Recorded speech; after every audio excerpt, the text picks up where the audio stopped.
Gold trusted gold buyers తాకట్టులో ఉన్న బంగారాన్ని విడిపించి ఈ రోజు ఉన్న మార్కెట్ ధరకే కొనబడును.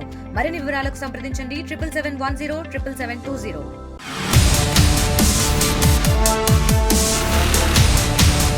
ఢిల్లీ ఎన్నికల ఫలితాలు హస్తం పార్టీకి మరోసారి షాక్ ఇచ్చాయి.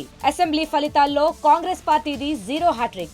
ఎన్ని హామీలు ఇచ్చినా రాజధాని ప్రజలు కాంగ్రెస్ ను దగ్గరికి కూడా రానివ్వలేదు. 2015, 2020లోనూ ఢిల్లీ అసెంబ్లీ ఎన్నికల్లో కాంగ్రెస్ కు గుండు సున్నానే వచ్చింది. ఈసారి కూడా కాంగ్రెస్ కు అదే గతి పట్టింది. ఎగ్జిట్ పోల్స్ అంచనాలను నిజం చేస్తూ హస్తం పార్టీ చిత్తుగా ఓడిపోయింది. ఢిల్లీ అసెంబ్లీ ఎన్నికల్లో కాంగ్రెస్ పార్టీ ఘోర పరాజయం పాలైంది. రాజధానిలో కాంగ్రెస్ ఒక్క సీటు కూడా గెలవలేకపోయింది. ఓటింగ్ షేర్ 7% వచ్చినప్పటికీ ఒక్క సీటు దక్కించుకోలేదు.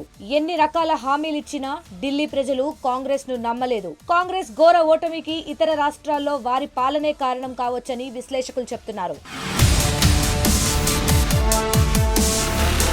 కర్ణాటక, తెలంగాణ రాష్ట్రాల్లో అధికారంలో ఉన్న కాంగ్రెస్ ఇచ్చిన హామీలను సక్రమంగా అమలు చేయకపోవడమే కాంగ్రెస్ ఓటమికి కారణం అన్న అభిప్రాయం వ్యక్తమవుతోంది. మరోవైపు ఢిల్లీ ఎన్నికల్లో ఆమ్ ఆద్మీ పార్టీని కాంగ్రెస్ చావు దెబ్బ కొట్టింది. ఆప్కు దక్కాల్సిన ఓట్లను కాంగ్రెస్ దారుణంగా చీల్చింది. గత ఎన్నికల్లో 3% ఓట్లకే పరిమితమైన కాంగ్రెస్ ఈసారి 7% ఓట్లు రాబట్టింది.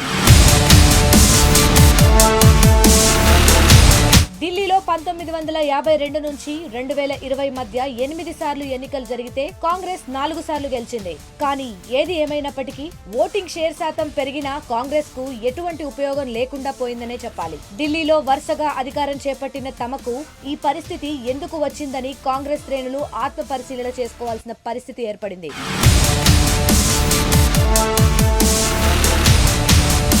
మరిన్ని వీడియోస్ కోసం ఛానల్ ని సబ్స్క్రైబ్ చేయండి. లేటెస్ట్ అప్డేట్స్ కోసం వాట్సాప్ ఛానల్ ని ఫాలో అవ్వండి. ఆ లింక్ డిస్క్రిప్షన్ లో ఉంది.